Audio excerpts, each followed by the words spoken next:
So do you want Trump or Harris to win? Trump, Okay, why Trump? because we were better with Trump. I want Harris to win because, first of all, she's doing the right thing. She's going to help the people instead of letting them suffer like Trump. Why Trump? Why Trump? Because he doesn't give a hoot about anyone and give a hoot of what's right. And that's what I feel Trump represents. We're done playing games! That's why October 7 happened! That's why October 7 happened. We ain't playing no more. We want our country. Either we make peace or we break Israel to pieces. Let me say that again. Either we make peace or we break Israel into pieces. Joining us now is Nate Friedman, independent journalist and host of the Nate Friedman Show. Shalom. Shalom. Thank you for having me. Now, Nate, you've been making videos for a while on various topics, but recently you've hit the streets. Tell us about that. Sure, yeah. So I had the idea about 2 months ago to speak to people on the street in New York. Just wanted to get their opinions on the upcoming election because it's pretty much a consensus that this is the most consequential election that we've had in the United States. And I really wanted to get an idea of what real people were thinking. And who have you been speaking to? Where have you gone so far? So I've gone all over. So I've done a video in Ohio in J.D. Vance's hometown. I've been to Minnesota to interview people in Minneapolis and Anoka County, which is one of the most contested counties in Minnesota. I spoke to a senator that actually worked directly with Walz. And I've talked to Indian Americans in New Jersey. I've talked to Amish people in Lancaster, Pennsylvania. Really all over, yeah. As you mentioned, you're actually out right now making one of those videos. I'm out right now. I can tilt the camera. So I'm in Flushing, and I'm speaking to Taiwanese Americans about who they want to win the election.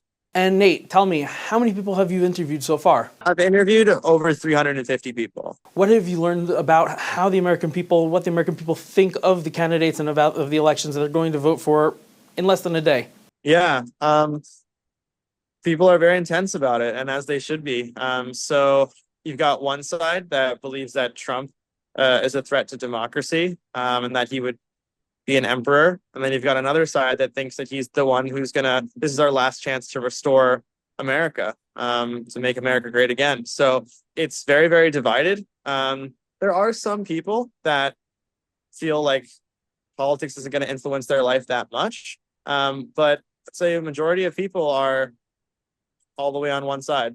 And have you found that there's a favorite to win? Yeah, I would say that Trump is the favorite to win. A lot of the responses I get are mostly Trump. I speak to any and everyone. I do get rejected a lot. So a lot of people don't want to talk. And I've mentioned this in my videos in the past, that the people that reject me may be voting for Harris, but I don't know because they won't say on camera. But yeah, I would say that Trump is the favorite to win, and I think the odds and polls reflect that. So yeah.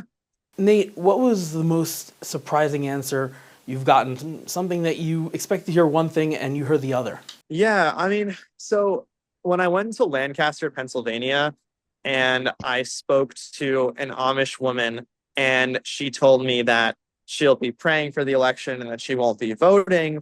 That was interesting. And I thought that was kind of representative to how a lot of Amish people felt. But then when I went to ARUTZ Market and I spoke to someone that was selling Trump t-shirts, he told me all about how Amish people are actually buying his shirts all the time and they give him a thumbs up. And that's the kind of thing that you only will get from boots on the ground journalism and really speaking to people and seeing what it's really like. So Amish people are overwhelmingly for Trump. And they're actually going to be voting this election because in the past, they're not voting. Sorry, there's a plane above me. But in the past that they haven't voted. But for this election, they are. And I know that because there's been proof of people who work at voter registration booths who have said their Amish people are voting. You'll see them there at Trump rallies and whatnot. So it's a very different election. Now, there was one video that everyone you asked, or at least everyone you showed in the video, answered the same thing. And that was your video shot in Borough Park, Brooklyn, where you asked Orthodox Jews who they support, and everyone answered Trump. Were you at all surprised by that response? Yeah, I was, because Jews are pretty split 50-50 in America for Trump.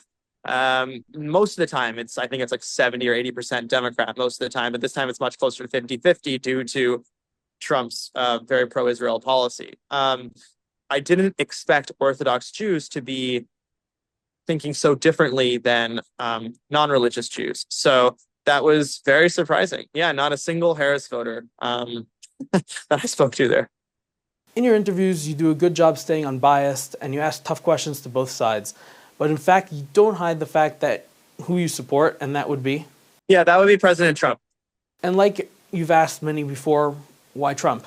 Yeah, so the reason I support Trump is, I'll give you a personal experience. So Central Park used to be a very safe place in New York City. For the last 10, 20 years, it's been safe. At night, you can walk.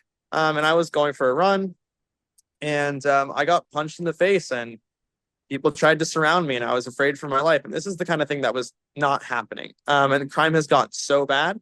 Due to the migrant crisis at the southern border, we've had over 10 million people, some say 15 million people, come here. We don't know anything about them. We don't have background checks. We're giving them social security numbers at the border when they apply for asylum. It's a mess. There is a migrant crisis in this country, and it's not being remedied.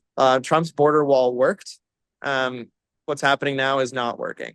Beyond that, I'm very pro-Israel. So Trump moving the embassy to Jerusalem was an amazing thing. The Abraham Accords were another thing that he did that I think is totally unprecedented. I can't see the other side doing that. The other side is very wish-washy about their Israel policy. Harris is even showing a different ad in Pennsylvania than she's showing in Michigan. So in Michigan, she is having solidarity with the people in Gaza, or in Pennsylvania, she's showing ads about saying that she's standing firm with Israel. As an American Jew who loves Israel, I will not tolerate that stance. I've been pro-Trump since the very first election. So being in high school in Boston, in a very liberal city, you get very much be an outcast if you're pro-Trump. So it's interesting to see how enthusiasm from him has changed along these 8 years. So at the very beginning, it was like wearing a MAGA hat would be like crazy. I didn't wear one, but it's like, just the enthusiasm is just, you would feel scared to support. And that's many of the reasons why he actually won, because people totally underestimated how much support was there for him. But then you go towards now and you wear a MAGA hat in a liberal city and you actually get smiles so things are changing a lot. And then fast forward to now, like why I support him now is, again, we have this unprecedented migrant crisis where hundreds of thousands of convicted felons are in this country. You look at like Aurora, Colorado, where Venezuelan gangs are taking over apartment complexes. This is insane. As you mentioned, you're a Jewish American. Many Jewish Americans, especially young Jewish Americans, oppose Trump. And they present good reasons and have good concerns. They say Trump sees Jews as one-issue voters. They say he associates with people who were accused of anti-Semitism and other things. How would you answer those concerns? Yeah, it's really dumb. There's no evidence of that. So I went to the Madison Square Garden rally. I would like to go to a Trump rally as well, but I wasn't invited. I was invited to the Trump one. So I went, and sitting behind me were Orthodox Jews. Sitting in front of me, people wearing kippahs. All around were Israeli flags. Jews love Trump, and his daughter is Jewish. His grandkids are Jewish. There is no evidence at all that he is bad in any way for Jewish people. You let actions speak for themselves. Politicians say one thing, do another. President Trump says one thing and he tries to do it or does it. So that's what I would say to Jews that feel that he's not good for them. Just name me a specific thing that he did that isn't good for them. Not something that you maybe misconstrued that he said, but something that he actually did. It's been nothing but great for Jews. Nate Friedman, thank you for joining us. Where can people find your content? Yeah, on YouTube, it's Nate Friedman. I host a show called Nate Friedman Show. And Instagram, Nate Friedman as well. Just my name. Yeah.